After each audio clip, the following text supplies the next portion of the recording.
to denounce this government wherever the opportunity arises. Na hii ndio kazi ambayo nawaomba. Nawashukuruni sana, nimeongea sana. Kama kuna maswali, nitafurahi sana kujibu maswali yenu. Labda ningeshauri for the sake of English media, maybe he should proceed with the summary English version of the presentation just as made, right? I don't think if you want a longer version, as it was in Swahili. You have the facts. I think you'll need some insights, right? Okay, so Honorable Lisu, just give us a summary of the English version of the presentation of just made. It will be slightly different, but let me give it my best shot. My name is Tundu Lisu, you probably know already. And back in Tanzania, I serve as a member of parliament. And within parliament, I serve as the chief whip of the official opposition of the parliament of Tanzania, as well as being a spokesman of the opposition and a shadow minister of constitutional and justice affairs. Apart from my work as a member of parliament, and a prominent one at that, I also serve as the president of the Tanganyika Law Society, the National Bar Association of mainland Tanzania. Now, we are met here today outside Nairobi Hospital because of what happened to me 4 months ago on 7th September 2017. On that day, when Parliament was in session, in broad daylight, outside my home, and I live in a government housing compound which is guarded 24 hours, I was attacked by unknown assailants, and I was hit 16 times by bullets. And those who have seen my car, they say it has 38 bullet marks in it. I survived not only through the grace of God, but because my party leaders decided to rush me to Nairobi Hospital, where I have been since the night of 7th of September of last year. So before I proceed too far, I think it is quite in order, first of all, to extend my gratitude, really, to the doctors, nurses, and employees, and any other person who is connected with the Nairobi Hospital, not only for saving my life, because I was brought here half dead, but also for mending my body. When I was brought here, my right leg, the one that you see is extended, had been broken in 3 different places by bullets fired by those assailants. My left side, just below the waist, had been hit twice. All my arms had been pulverized by bullets. I was hit, as I said, 16 times. In the cause of saving my life and mending my body, the doctors in the Dodoma General Hospital, where I got first aid, but particularly here, extracted 8 bullets from different parts of my body. One remains lodged just behind my spine, and the experts here have said that is harmless. It would be more dangerous to try to extract it than to leave it where it is. Today I stand before you because of the work of the doctors, the nurses, and the employees of this hospital. I'm wound-free. All the wounds, the many wounds that I had, have healed. All the broken bones have been mended. I had 17 surgeries, and I can declare before you, they have not only healed, I'm stitch-free. Again, thanks to the expertise and the dedication of the doctors and the nurses of Nairobi Hospital. It will also be not good if I did not recognize the massive contribution of my own party and its leaders. One of the miracles that led to my saving my life was the decision by the National Party Chairman, Mr. Freeman Mbowe, who is with us here today, and the leader of the official opposition in Tanzanian Parliament, to insist, despite the objection of government officials and the leadership of the Tanzanian Parliament, that I must be brought to Nairobi. They wanted to take me to Dar es Salaam, where I would have been completely at their mercy. My mwenyekiti insisted that Mr. Lisu will go to Nairobi and will be treated in Nairobi. It is one of those miracles that saved my life. So mwenyekiti, asante sana for your stubbornness, because I'm told I was half dead by then. I was told you put your foot down, and finally I was brought here.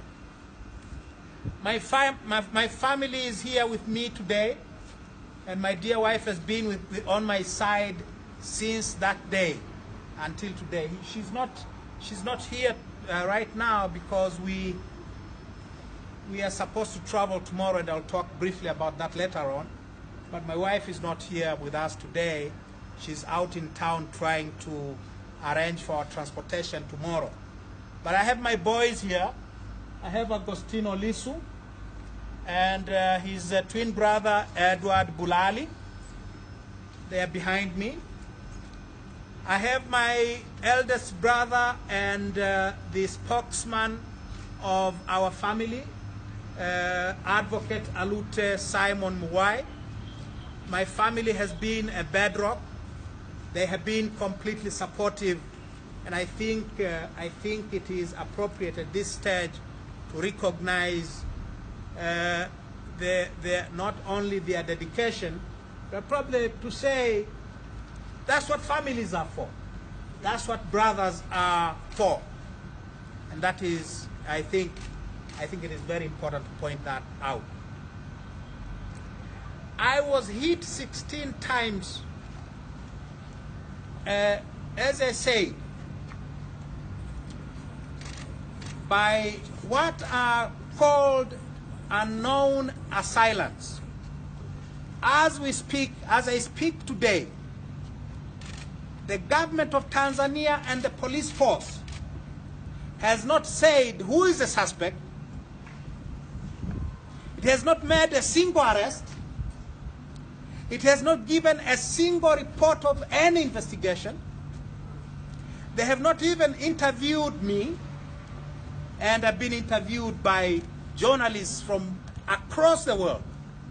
But the Tanzanian police force has not interviewed. I would be the first witness if there was any future case.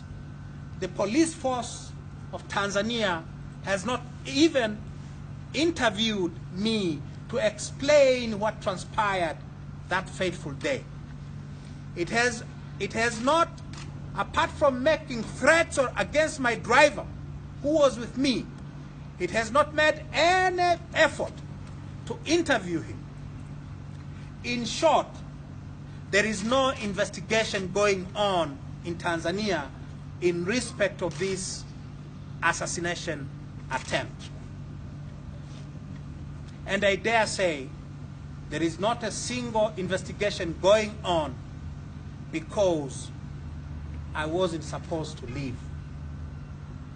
Because those who were sent to kill me were not sent to kill me not because of any business deal gone sour, not because I'd have fought with anybody, but because of the political position that I have taken for many, many years, even before I became a member of parliament, but especially so after 2010 when I first entered parliament.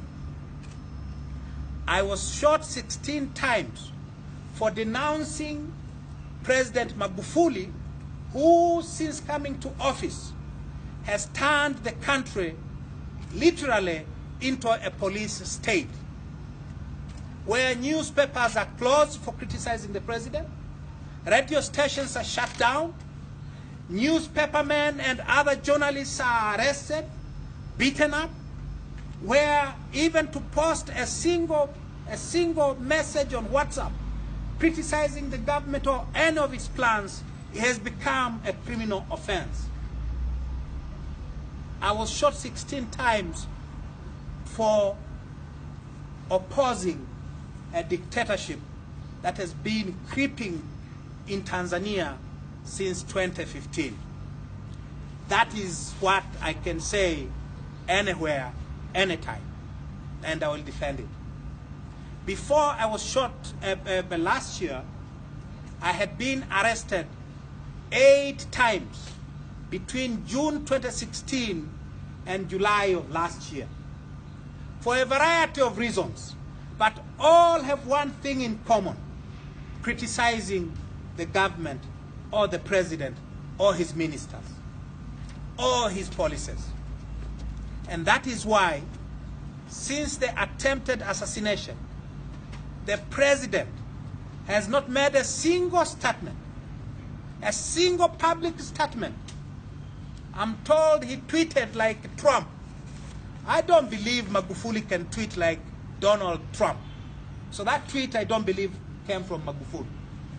He has not made a single public statement denouncing an attempt on a political leader and a member of parliament and one of the prominent leaders inside parliament.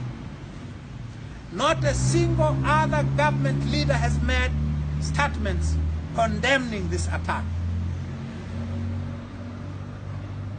The speaker, I said I'm a member of parliament. We have a law that requires parliament to take care of a sick MP. And we've been doing this for years. I have been hospitalized in Nairobi for the past 4 months. The Parliament of Tanzania has not paid a single penny in my medical costs. The Parliament is supposed to pay for my upkeep when I'm hospitalized. It is supposed to pay for the upkeep of whoever escorts me in the course of my treatment. They have not paid a penny. Not a single leader of parliament or employee of Parliament of Tanzania has visited me in hospital during this period. And I dare say it is because there was no plan B. They had no plan B. I was not supposed to leave. They sent assassins. The kind of firepower that they brought, they knew I will not survive. That is why they made no plans whatsoever for my treatment to date. Politicians, elected officials, like members of parliament, have certain immunities, have certain legal protections. They cannot be attacked. They cannot be arrested. They cannot be molested when they are performing their official duties. That is the law that is recognized all over the world. I was attacked while attending a parliamentary sessions. I was attacked while performing my official duties. I was supposed to be assassinated so that those in power, those who hold political power in Tanzania today, would probably rest, would probably get some respite from my continual criticism. So this was a political assassination, pure and simple. Targeting their critics for killing, for assassination, it is time for the international community to step in. It is time for our regional and international friends to step in and say, now we cannot allow this. And I speak before you here today, asking you to send the word out to our friends within the region. We are part of the East African community. To our friends outside East Africa, to our friends wherever they may be internationally, to the international community, to get involved in Tanzania, because if we all keep silent, if they keep silent for this or that reason, we are sliding very fast down the dangerous road of dictatorship. And it is not just Tanzania that will be affected. You Kenyans know very well what can happen when you have a government that believes that the word of the president is the law of the land. So it is time for the international community, for those who call out themselves the friends of Tanzania, to intervene. The government of President Magufuli should be told to stop. It should be told to observe the laws of Tanzania. We don't have a law that allows the government to assassinate its opponents. We do not have a law that allows the government to abduct its critics. And too many people have been abducted. Too many people have disappeared. Too many people have been arrested and charged in courts simply for expressing their opinions, which may not be what the government of the day would like to hear. So I wish you all members of the press to inform your audiences, wherever they may be. Tanzania is not what it used to be. Tanzania has become a land of horrors, a land where MPs can be shot dead, can be shot because of what they are doing. It has become a land where lawyers, and I speak as president of the Law Society, where lawyers can be bombed for doing their work, for representing their clients, where lawyers' offices can be broken into at night, where lawyers can be arrested, where lawyers can be, we have one of the most prominent lawyers in Tanzania in jail for what appears, to me at least, as completely trumped up charges of money laundering. One of the most prominent and respected lawyers. Now, 7 years. Yeah, and my teacher. So we have, it has become a land of horrors, where no one is safe, where bishops, prominent bishops, can be called by immigration officials to explain their citizenship simply because of giving sermons in church criticizing the government or the president or the president's policies. It is time our friends internationally intervene. This is the message that I bring to you all. If I have forgotten anything, I would be very happy to answer your questions. Thank you very much. Thank you very much, Honorable Lisu. I think it is very satisfactory anyway by itself, but I understand for media to have additional things is very important for them as well to make their news more constructive and good for their audience. So we'll be ready to allow some few questions. You may ask it in English or Swahili, and the response will be according to the languages that you have asked your question. So before you start with your questions, you know, when you have been in hospital as long as I have been, you tend to forget. Please, with apologies, please allow me to recognize the presence here today of the Vice President of Tanganyika Law Society and 3 members of the Governing Council of the Tanganyika Law Society who have joined us today. Vice President Gwilimi, if you may show yourself, please. I'm here. Good afternoon. Members of the council, Aisha, Ken, and Sinda, wherever you may be, please. Aisha, nowhere to be seen around. I thought I saw Lambaji Madai. Yes. Oh, please, thank you so much. I thought I saw Wakili Mariam Othman. Thank you, thank you very much. Thank you very much. Those are members of the Governing Council of the Tanganyika Law Society who are with us here today.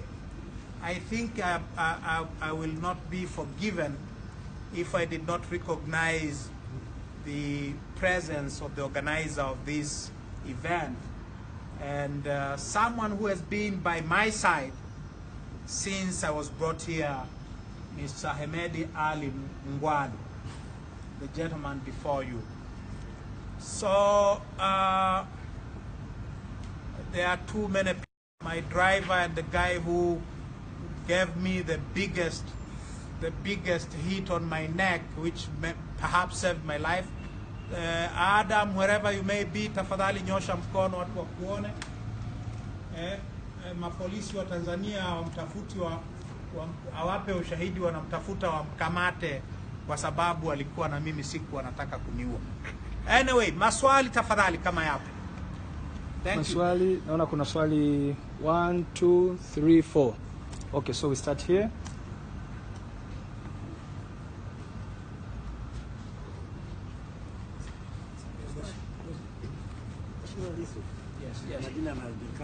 Number 2, kwa muda, let's make our questions very simple.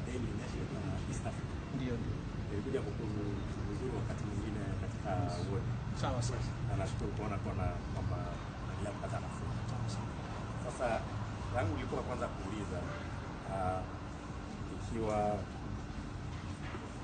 kwanza msimamo wako kuhusu hili jambo la minimum constitutional reforms, kama kuna mabadiliko ambayo mlikuwa msema kama wana upinzani kwamba sharti kwanza yatimizwe kabla mshiriki katika kura au uchaguzi ambao utakao kuja. Je, msimamo wako umebadilika ama bado unaendelea? Swali la pili hapa, je, tutakuwa kwenye kinyang'anyiro cha kuwania urais katika uchaguzi ujao? Na la tatu, kuna tamshi fulani ambayo Rais Magufuli amekuwa akiyafanya kuhusu kuwakamata wasichana ambao ni wajawazito ambao bado wako mashuleni. Je, unamuunga mkono au msimamo wako kuhusu swala hili? Kwa sababu inagusia elimu yao, inagusia matumaini yao ya maisha ya usoni, na pia linagusia haki zao za binadamu kupata elimu kama wakazi wa Tanzania na kama binadamu. Labda ungeweza kuzungumzia haya. Nashukuru sana. Tuliomba tufanye mkutano wa kuzungumzia haya ambayo nimeyazungumza. Lakini masuala ya kikatiba ni masuala muhimu sana. Na Mungu anajua na nyie wote wa Tanzania na wa Kenya mnafahamu umuhimu wa katiba kwa sababu ya mambo yaliyotokea katika Kenya katika miaka ya 80 na miaka ya 90. Kwa hiyo swala la katiba ni swala muhimu sana.